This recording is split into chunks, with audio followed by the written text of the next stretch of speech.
Hey Sapiens, this is your friend Pseudo Cypher. Hope you all are doing great. So, from today onwards, we'll be starting this new series where I'll be reviewing books. I'll be helping you to understand its fundamentals. We will be deep diving into its practical aspects and real life scenarios. We'll be breaking down the big concepts into smaller chunks so that you guys can digest and you guys can understand how things basically how this book will help you in the longer run or in the future. So the book which we chose for the first part of the series is known as the Python for Data Analysis. uh, this is a wonderful book for the beginners level who wants to use Python for their day-to-day like data analysis, at least getting their hands on like how to deal with the data, how to understand data, how to handle various types of multiple aspects. So you guys don't need to worry about that. I'll be covering each and every chapter point wise, and I'll be sharing you my personal notes with it. So you can find each and everything over the GitHub link, which I'll be putting over in the description part. So let's just start by the first chapter, which is the preliminaries. So the table of contents, it's like what's this book is all about. So this book is basically for everyone who wants to start their career, or in fact who wants to start their understanding in terms of data analysis or using Python.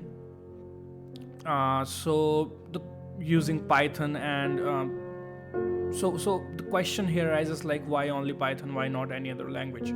So yeah, you can do all sort of these things in different languages as well. In fact, you can use just our day-to-day life tools like Excel for your day-to-day convenience, because these things are something which you can perform using these tools as well. But why Python? Because Python has an edge over each and every aspect. For example, the syntactual error for in terms of syntaxes, you guys can basically implement from a very small function to the more complex function in a very few lines of code. It's easy for you guys to manipulate. Once you get a gist of it, it's easy for you to move from one aspect to another aspect. And basically, once you started your data analysis journey, you can quickly move towards the other higher domains such as machine learning and artificial intelligence and deep learning and all those aspects. So it's better choice that use Python. And over the commercial aspects, like if you guys want to grab a job, or like if you want to add something to your career, and if you are looking into like in the big corporates or into the like this MNCs or the companies. So these days MNCs prefer Python over any other language because of its easy to use, and like how well it can be used to do certain sort of things. So what kind of data we are dealing over here in data analysis? So generally we deals with like tabular or the spreadsheets. So whatever, so suppose you guys have a spreadsheet in which a data for let's say it's an ERP based system where a daily attendance has been marked down. So that spreadsheet can be used in the form of data, multi-dimensional arrays or matrices. So this is basically nothing but a matrix of having m cross n cross o or p columns. So here the m is the number of rows, n is the number of columns, and p is the number of channels. When I'm talking about the channel, so this is the basically dimensions in which you want to work. So images, for example, images work in this type of domains. Multiple tables of data. So there are like in the most of the scenarios you have to deal with like more than one tables just in order to get the more concise form of the data. There are high probability that you guys will be end up joining two tables to get a specific value and then performing several analysis over it. Time series, of course. So time series is something like which you see in your like let's say stock markets, your real estates, when you're predicting something which is related on the base of time series, and there is a much more complex algorithm involved at the back end. So yeah, why Python for data analysis? Yeah, I already explained. It's a scripting language, can quickly write small programs to automate tasks, and it's really handy. Like in my daily use as well, I sometimes use Python just to speed up the whole automation process, and it is a lifesaver most of the times. Multiple languages can be easily integrated with Python. Yeah, that's a definitive reason. You can use C Python for C++, you can use JPython for Java. So yeah, you can basically integrate multiple languages with Python. And suppose if there is some language or where there is some environment where you fails to do so, just you all you have guys, you know used to do is like just simply convert the whole infra into an API and plug it into that specific system. It will work for sure.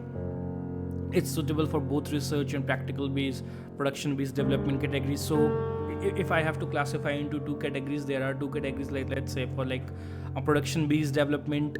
So in production we generally use Python, while in the academics we can use like MATLABs, we can use R programming language, and like so on and so forth.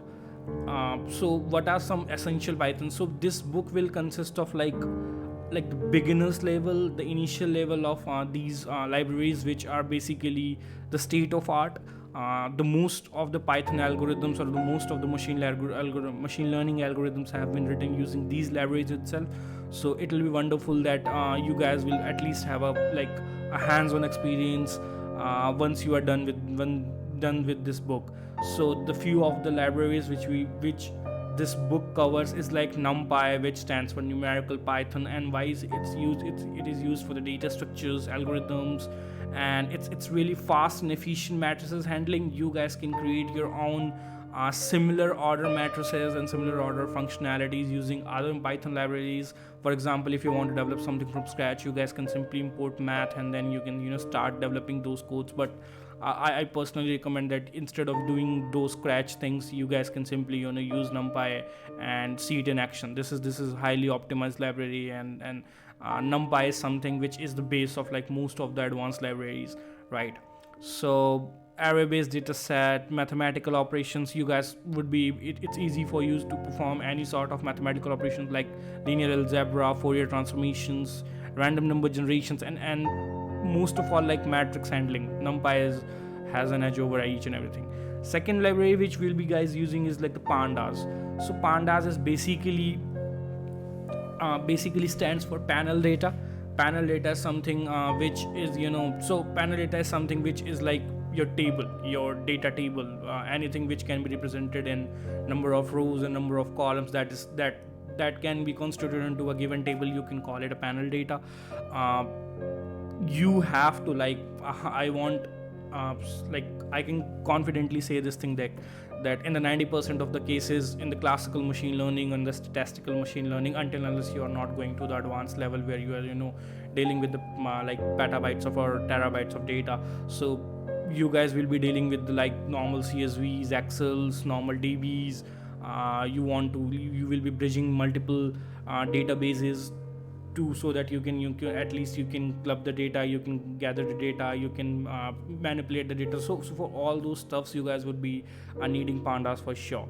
Another library which we would be covering with this book is like Matplotlib. Matplotlib is nothing but a data visualization tool. So suppose, just to give an example, suppose you guys want to plot something over an X cross Y chart, right?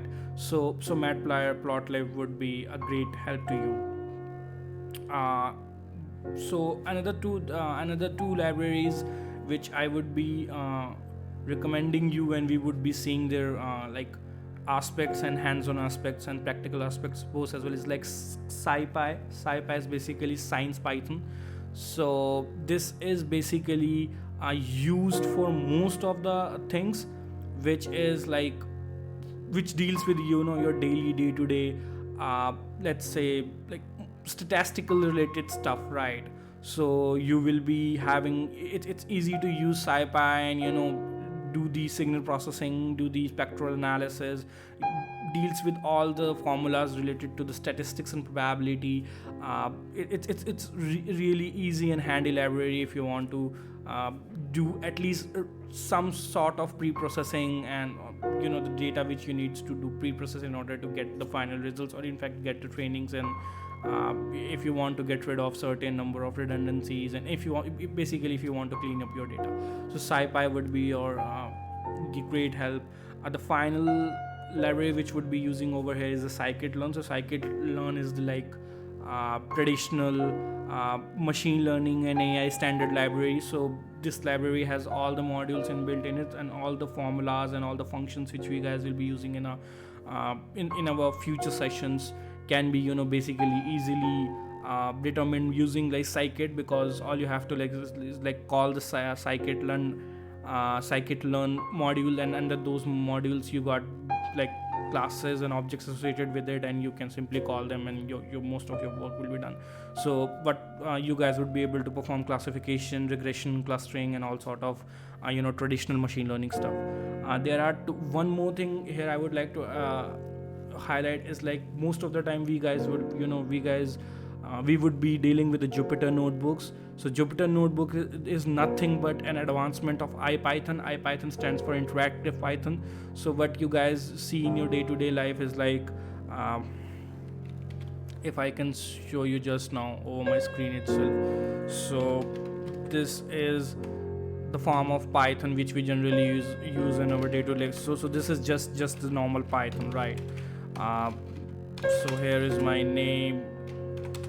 Let's say my name is sudo cipher. I'm just printing over it, and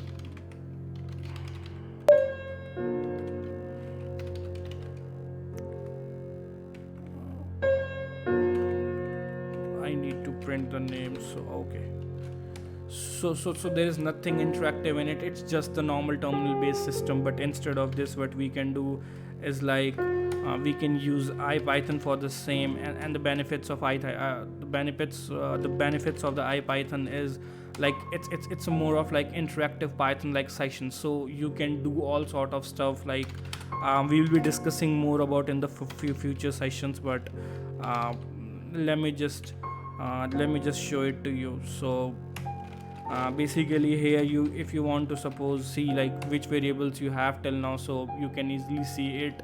If you want to see the type of data, so you can figure it out, you have a variable name, it's a type of string, and what data it constitutes, to something of that sort, and we will be looking more of these examples in the future sessions as well, right? So Jupyter notebooks is completely built over that IPython infra, and what you are currently seeing over a screen is basically the Jupyter notebook. What we can do with Jupyter notebook is we can implement the metadata files, we can implement the codes, we can implement the snippets, and it looks fabulously, right? It looks really awesome working over the Jupyter notebook. So yeah, whatever you are seeing over here it's basically a Jupyter notebook overview, and we will be walking majorly over this notebook in the future sessions as well. Installation and setup, it's really easy. All you need is pip, that is the Python package manager.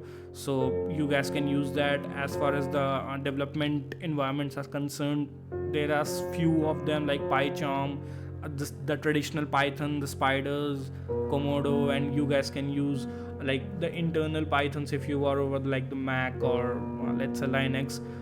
We will be discussing more about this in future, and just to give you a clear idea, as you guys can refer to community, you guys can connect with our user base as well, so that we will be discussing all these features. So just connect to us on the Discord channel, and we have our own community where we'll be discussing these things in the future as well, right? So I'll be sharing these notes along with this session. You can find the link for this in the description panel. Okay guys, that's all from my side from today's session. Hope to see you back. Do like, share, and subscribe. Thank you so much. Bye bye.